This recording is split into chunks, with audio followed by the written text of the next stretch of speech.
Hi, this is Laura Turner, and today we're going to talk about how to teach students how to revise their writing.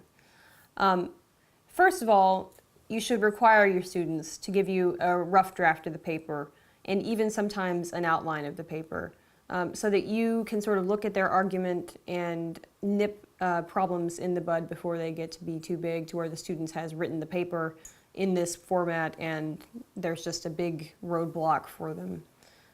So first of all, the student has to know a good trajectory for writing the paper. So a rough draft is very important. Second, whenever you receive the first paper and you're going through it, write extensive notes on the paper for the student, pointing out not only grammatical errors, but also errors in continuity, this paragraph does not connect with the next, etc.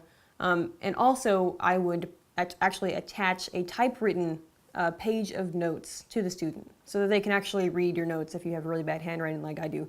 And so they will be able to have that as a sort of summary reference page for what was not working very well in their paper or to its best ability. So the student will have a very clear idea of what exactly it is that you need from the paper, because often when students are asked to rewrite a paper, they think, well, I don't know what they want. I can't figure out what the professor wants. They just want me to rewrite it. I don't understand.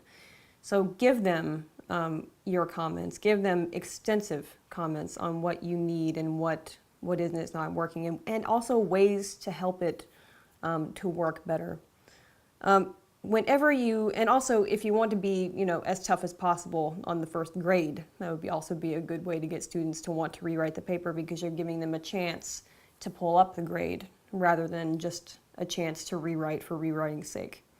The next thing you're going to want to do is whenever you receive the rewrite of the paper, also ask for the first copy of the paper.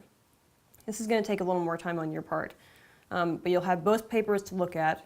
You can see whether or not they took your advice, if they were really trying to rewrite, because rewriting is really about the effort the student's putting in, not necessarily results, but results are great. But if the student has really tried to take your advice and you can see that, definitely raise their grade as is pertinent. This is really one of the best skills that students can acquire in college or in high school when writing, because it gives them some perspective on the work that they've done and how to make that work better. So very important.